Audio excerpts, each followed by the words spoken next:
విజృంభిస్తున్నాయి. కొమరాడ మండలం దేవకొన పంచాయతీ అంటివలస గ్రామంలో విష జ్వరాలు సోకాయి. ఒకే ఇంటిలో నలుగురు జ్వరంతో బాధపడుతున్న పరిస్థితి నెలకొంది.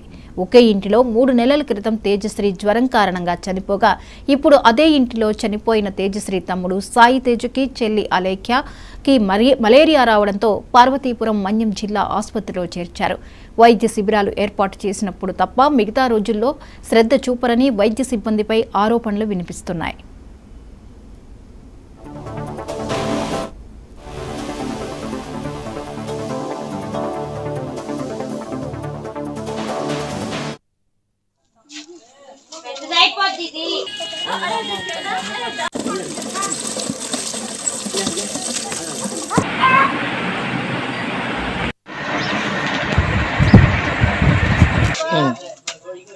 వీళ్ళందరూ కూడా జ్వరాలతో ఉన్నారు. ఇంకా కూడా మలేరియా చెత్త చేస్తే అందరికి కూడా మలేరియా వచ్చే పరిస్థితి ఉంది.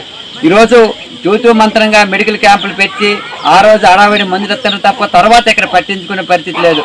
ఈరోజు ఇక్కడ ఆశా వర్కులు డబ్బులు మందులు ఇచ్చినప్పుడు కూడా ఆ మందుల వల్ల ఏమాత్రం కూడా ఇక్కడ జ్వరాలు తగ్గిన పరిస్థితి ఉంది. ఇలాంటి సందర్భంలో గతంలో ఈరోజు మలేరియా సంబంధించిన ఏవైతే దోమలు దోమల నివారణ చర్యలో భాగంగా అన్ని గ్రామాల్లో ఇంటింటికి వచ్చి ఈ మందు అనేది పిచికారి చేసే పరిస్థితి ఉంది. గత 3 సంవత్సరాలుగా మందు ఎక్కడ కూడా పిచికారి చేయని పరిస్థితి ఉంది. అలాగే దోమతెరలు 2 సంవత్సరాల పాటు దోమతెరలు కూడా ఏమైనా పరిస్థితి ఉంది. అలాగే పారిశుద్ధ్యం చూసుకుంటే గ్రామాల్లో విచ్చలవిడిగా పారిశుద్ధ్యం ఎక్కువ ఉంది. దీనివల్ల దోమలు ఎక్కువగా వచ్చి ఈరోజు గిరిజన ప్రాంతాల్లో ఎక్కువ మంది మలేరియాతో ఇబ్బంది పడే పరిస్థితి ఉంది. కాబట్టి ఆ దిశగా కొమరాడ మండలంలో ఈ గిరిజన పంచాయతీలన్నింటిలో మెడికల్ క్యాంప్ ఏర్పాటు చేయాలి.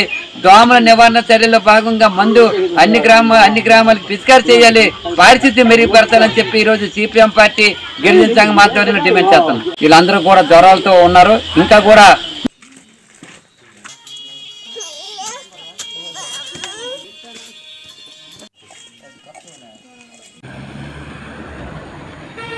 చాలా